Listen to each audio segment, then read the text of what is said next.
الحمد لله الذي هدانا لهذا وما كنا لنهتدي لولا أن هدانا الله. أشهد أن لا إله إلا الله وحده لا شريك له الذي جعل الجنة للمتقين. وأشهد أن سيدنا مولانا محمد عبده ورسوله الداعي إلى صراط المستقيم. اللهم صل وسلم وبارك على سيدنا محمد وعلى آله وأصحابه ومن تبعهم بإحسان إلى يوم الدين. أما بعد، فيا أيها المؤمنون أوصيكم ونفسي بتقوى الله فقد فاز المتقون. واتقوا الله حق تقاته ولا تموتن إلا وأنتم مسلمون. وقال تعالى: أعوذ بالله من الشيطان الرجيم. بسم الله الرحمن الرحيم. يا أيها الناس اتقوا ربكم الذي خلقكم من نفس واحدة وخلق منها زوجها وبث منهما رجالا كثيرا ونساء واتقوا الله الذي تساءلون به والأرحام إن الله كان عليكم رقيبا. Jamaah rahimakumullah, marilah tak henti-hentinya kita senantiasa panjatkan puji syukur kehadirat Allah Subhanahu wa taala. Alhamdulillah atas segala nikmat dan karunia yang telah Allah berikan kepada kita, wabil khusus nikmat Islam, nikmat iman dan nikmat ihsan yang melekat kepada kita. Demikian juga nikmat kesehatan yang karenanya kita bisa melakukan ibadah yang mulia, terutama ibadah sholat Jumat pada kali ini. Saudara sekalian yang dirahmati oleh Allah, marilah kita tingkatkan iman dan takwa kita serta rasa syukur kita kehadirat Allah SWT. Karena walau masih di tengah ujian pandemi COVID-19 ini, kita masih bisa melakukan bermacam kegiatan ibadah. Di antaranya adalah berpuasa Ramadan penuh kemarin itu, serta sholat tarawih di malam harinya. Demikian pula tadarus yang semoga bisa kita lanjutkan lagi pada bulan Syawal dan seterusnya. Bersedekah, menunaikan zakat serta amal-amal soleh yang lainnya, termasuk pada kali ini kita melakukan sholat Jumat.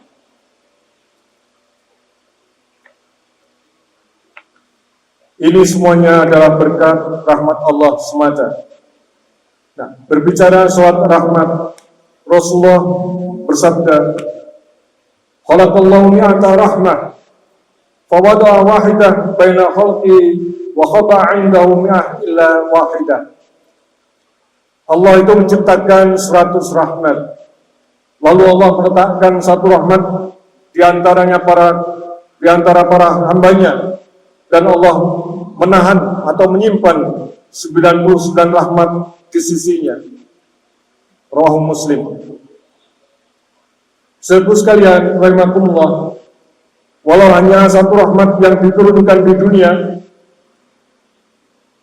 namun jika dibagi kepada seluruh makhluk tidak akan terus mencukupi. Tentu bagi yang mau berusaha dan untuk mendapatkannya.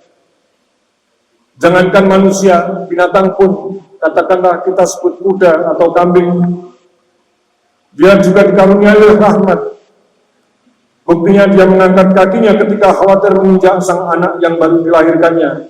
Dan ini adalah contoh perwujudan rahmat. Kalau kita tilik dalam sisi bahasa, rahmat itu adalah ariqatu wa ta'atuf, kasih sayang berpadu dengan rasa iba. Dan menurut Ahmad Mustafa Al-Maraghi, rahmat itu adalah makna yaqumu bil qalbi yub'ithu sahibu ala insan ila siwa. Perasaan jiwa yang mendorong pada pemiliknya untuk berbuat baik kepada orang lain. Dan Ar-Raghib Al-Isfahani berkata, rahmat itu pada dasarnya memiliki dua pengertian, yaitu kasih sayang dan kebajikan. Dalam konteks ini, rahmat berarti kasih sayang yang menuntut adanya kebaikan terhadap yang dikasihi. Jamaah rahimakumullah, Manusia yang mendapatkan rahmat dari Allah SWT akan bisa menyayangi kepada siapapun dan apapun yang ada di sekelilingnya. Tentu dimulai dari yang terdekat seperti kedua orang tua, keluarga atau famili, teman dekat, kerabat kerja, dan seterusnya, yang akan berbuat baik kepada mereka, bahkan seluruh makhluk ciptaan Allah yang ada di sekitarnya. Manusia mendapatkan rahmat akan beramal soleh, walau hanya bersedekah segelas air putih kepada orang yang sedang kehausan, sepiring nasi kepada orang yang sedang kelaparan, mengambil paku atau duri atau beling yang tercecer di tengah jalan, tersenyum bagi teman atau saudaranya atau tetangganya pada waktu berpapasan, menularkan ilmu dan keterampilan kepada murid atau kepada masyarakat di lingkungannya, dan memaafkan orang yang berbuat salah kepadanya, dan seterusnya. Mungkin dalam pandangan manusia, amal-amal itu dianggap sebagai satu hal yang remeh, namun dalam banyak kisah kita justru malah bisa menjadi penyebab turunnya rahmat Allah pada para pelakunya. Sebagaimana hadis Rasulullah yang mungkin di antara kita pernah mendengar atau membacanya. Bainama rajulun yamshi bi tariqin istadda 'alaihi al-'atash fa wajada bi'ran wa nazala fiha fa sharaba thumma kharaja fa idza kalbun yalhath ya'kul thara ila al-'atash fa qala ar-rajul laqad balagha hadha al-kalb min al-'atash mithlu alladhi kana balagha bi fa nazala al-bi'ra wa mala'a haqqahu thumma amsakahu fihi fasaqal qalbu fasyakarallahu lahu faghafara lahu. Qalu ya Rasulullah wa inna lana fil bahaihim ajr. Faqala na'am fi kulli dabin kabidin ratbatin ajr. Pada suatu ketika ada seorang laki-laki yang berjalan, lalu dia merasa sangat kehausan, dan kebetulan dia menemukan sebuah bi'run atau sumur. Maka dia turun ke dalam sumur itu untuk minum.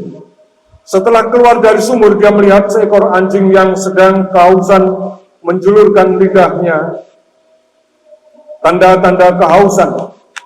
Dan orang itu berkata di dalam hatinya, alangkah hausnya anjing ini, seperti yang baru saja aku alami. Lalu dia turun kembali ke dalam sumur itu, kemudian dia menciduk dengan air di dalam sepatunya, dibawanya ke atas dan diminumkannya kepada anjing itu. Maka Allah pun berterima kasih atau menerima amalannya dan diampuni dosa-dosanya. Para sahabat bertanya kepada Rasulullah, ya Rasulullah, dapat pahalakah kami jika menyayangi hewan-hewan seperti anjing ini? Maka jawab Rasulullah, ya, setiap menyayangi makhluk hidup adalah berpahala. Sahih Muslim dan termasuk Sunan Abu Dawud dan termaktub di dalam Muwatta An-Malik. Sahabat sekalian, kita tidak boleh meremehkan kebaikan sekecil apapun, karena ternyata bisa menjadi penyebab turunnya rahmat Allah kepada para pelakunya. Dan hal ini sesuai dengan firman Allah, وَمَنْ يَعْمَلْ مِثْقَالَ ذَرَّةٍ خَيْرًا يَرَهُ وَمَنْ يَعْمَلْ مِثْقَالَ ذَرَّةٍ شَرًّا يَرَهُ.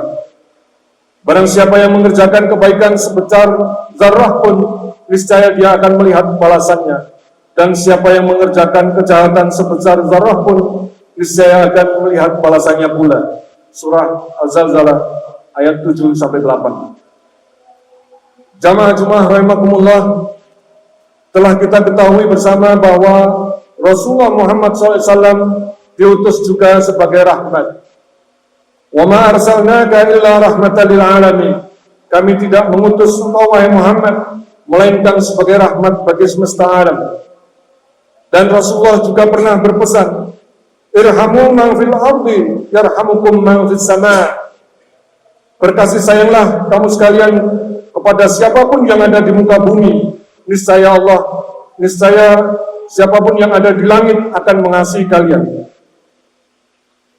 Dari Jarir bin Abdullah, Rasulullah bersabda, la yarhamullahu man la yarhamun nas. Allah tidak akan menyayangi siapapun yang tidak menyayangi manusia. Hadis riwayat Bukhari. Jamaah rahimakumullah, di antara wujud kasih sayang yang mungkin relevan dengan konteks pasca lebaran ini adalah silaturahmi. Mengunjungi orang tua kita, keluarga kita atau famili kita, teman kerabat kita, dan sebagainya.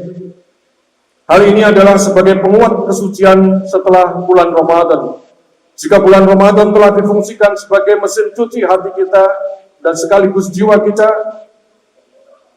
maka dengan banyak bermohon ampun kepada Allah akan lebih baik lagi jika dilengkapi dan saling maafkan sama manusia, karena hal ini adalah merupakan hakul adami, hak manusia yang harus diselesaikan agar tidak ada lagi ganjalan di jalur hablum minallah maupun hablum minannas. Maka saudaraku sekalian, tidak ada salahnya jika tradisi ini kemudian dikembangkan dan dilembagakan dengan istilah halal bihalal, yang mungkin istilah ini sebagai satu tafaul optimisme, adanya saling memaafkan atau saling menghalalkan segala kesalahan kita. Banyak hadis Rasulullah yang menganjurkan silaturahim. Di antaranya adalah man habba ayyub satalahu fi rizqihi fayumsa'alahu fi athari fayasil rahimah. Siapa yang ingin diluaskan rezekinya dan dipanjangkan umurnya, maka hendaklah dia menyambung tali silaturahim. Laisal wasilu bil mukafi, walakinal wasilul ladzi idza qata'at rahimahu wasalah. Orang yang menyambung silaturahim bukanlah orang yang hanya sekedar saling membalas kebaikan atau saling berkunjung. Akan tetapi orang yang menyambung silaturahim adalah orang yang berusaha menyambung kembali hubungan yang telah putus. Rawahul Bukhari. Tentu saja hadirin sekalian, pada saat pandemi COVID-19 seperti ini, silaturahim tidak harus bermakna kontak fisik seperti biasanya. Namun, hal ini bisa kita siasati dengan menerapkan protokol kesehatan. Misalkan kita menggunakan gadget atau HP atau laptop kita untuk bertemu secara virtual, ataupun kita menggunakan teknologi yang lain. Dan semoga meskipun kita menggunakan silaturahim halal bihalal dengan konsep yang virtual, tetap kita dalam koridor menjalankan sunnah Rasulullah. Demikianlah khutbah awal yang bisa kami sampaikan, yang intinya adalah khatib mengajak kepada para jamaah untuk hidup rukun, saling menyayangi, saling membantu dan saling menolong, serta saling menghormati dan silaturahim, serta saling memaafkan agar mendapatkan rahmat dari Allah Subhanahu wa taala. Ja'alallahu wa iyyakum minal 'aidin al-faizin wa adkhalana wa iyyakum fi zumratil 'ibadil muttaqin. Qala Allah ta'ala fil Qur'anil 'azim, a'udzu billahi minasyaitonir rajim. Yuridullahu bikumul yusra wa la yuridu bikumul 'usra wa litukmilul 'iddata wa litukabbirullaha 'ala ma hadakum wa la'allakum tashkurun. Barakallahu li wa lakum fil Qur'anil 'azim wa nafa'ani wa iyyakum bima fihi min dzikril hakim wa taqabbala minni wa minkum tilawatahu innahu huwas samiul 'alim. Wa qur rabbil fir warham wa anta khairur rahimin.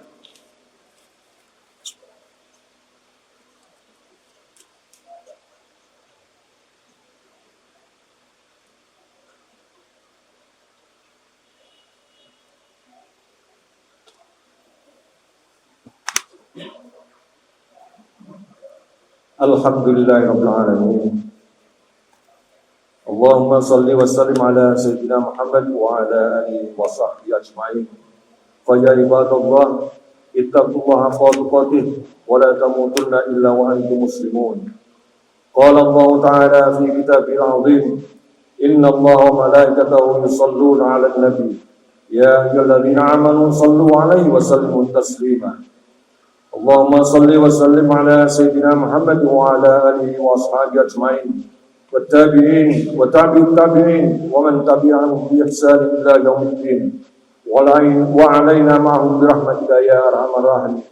Asyhadu an la ilaha illallah wahdahu la syarika lah wa asyhadu anna Muhammadan abduhu wa rasuluh wa la nabiyya ba'dah. Saudara sekalian, dalam khutbah Jumat kali ini marilah kita akhiri dengan doa bersama. Bismillahirrahmanirrahim.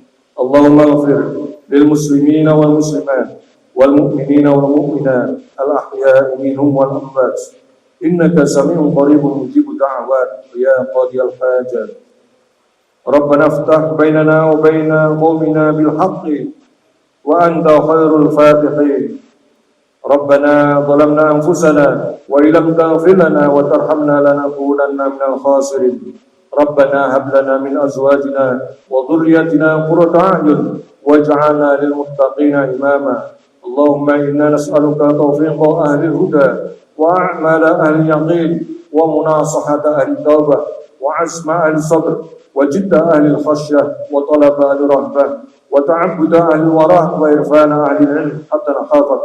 Allahumma inna nas'aluka imanan kamilan wa yaqinan sadiqan wa qalban khashi'an wa lisanan dhakira wa rizqan wasi'an wa halalan thayyiban wa taubatan nasuha wa taubatan qabla al-maut wa rahatan 'inda al-maut wa maghfiratan wa rahmatan ba'da al-maut wal 'afwa 'inda al-hisab wal fawza bil jannah wan najata minan nar bi rahmatika ya 'aziz ya ghaffar. Allahumma adfa' 'anna al-ghala wal bala wal waba' والفحشاء والمنكر والسيوف المختلفة والشدائد والمحن ما ظهر منها وما بطن من بلدنا إندونيسيا هذا خاصة ومن بلدان المسلمين عامة إنك على كل شيء قدير. ربنا آتنا في الدنيا حسنة وفي الآخرة حسنة وقنا عذاب النار والحمد لله رب العالمين. عباد الله إن الله يأمركم بالعدل والإحسان وإيتاء ذي القربى وينهى عن الفحشاء والمنكر والبغي يعظكم لعلكم تذكرون فاذكروا الله يذكركم وادعوه يستجب لكم ولذكر الله أكبر.